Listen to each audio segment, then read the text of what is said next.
Look, man, I'm not saying I'm Brad Pitt, right? I'm not saying that. But when I walk on the beach, women look and women will make comments. They touch you. You know, no one's doing that to a fat dude who can't see his pecker over his belly. It's absurd. It's easily disprovable simply by a beach or any swimming pool in any neighborhood.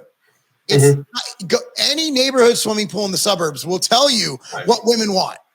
Yeah, and absolutely. women, but the reason women are like, oh, I don't want that, is because they can't get it. They've just they've set their expectations so low. And honestly, what else are you going to do? 70% of the population is overweight. So if you want to get a man, you basically have to settle for someone who's fat now or who's going to get fat. Because chances are that dude who's in shape now, dude, you've seen your old high school buddies. You got a couple. Oh my God, yeah. Right? Yeah. But I look at the Facebook page of these guys who used to be just friggin' freak athletes. And I'm like, what the hell did you do? I'm like, what the hell happened? Like this, I knew a dude who ran like a 4.4, freakish athlete, just muscular, just freakish. And I looked at his Facebook the other day and I was like, what the hell happened? We're not single, thank God. But if we were single, can you imagine just trying to find someone who's the least bit health centric? And then you got all these other things, agreeing, you know, philosophically, politically, all these other things. And then like, maybe you're someone who doesn't want to procreate with someone who had a certain injection put into them because you're worried about that. I'm not saying that's me. I'm saying that's a factor. It actually was listed. The last relationship survey I said, vaccination status was a huge issue. Yeah. A huge issue.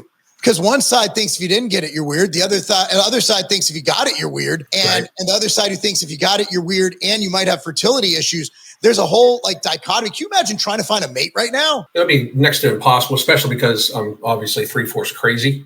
I mean, I settled down. And for me, it's like for me, I can imagine it being a lot harder too, because I am like I'm well aware of how me I am, you know.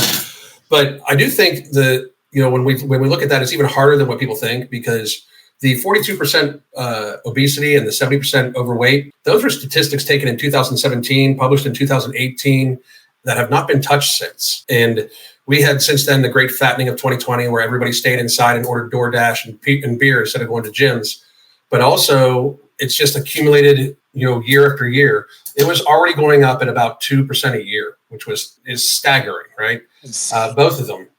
But if we would go to waist to height ratio, I would bet you it would be somewhere around 90% of the population would be considered overweight. Arguably, probably about 55 to 60% of the population would be obese. We've just gotten so skewed to it in society that people think it's normal. Like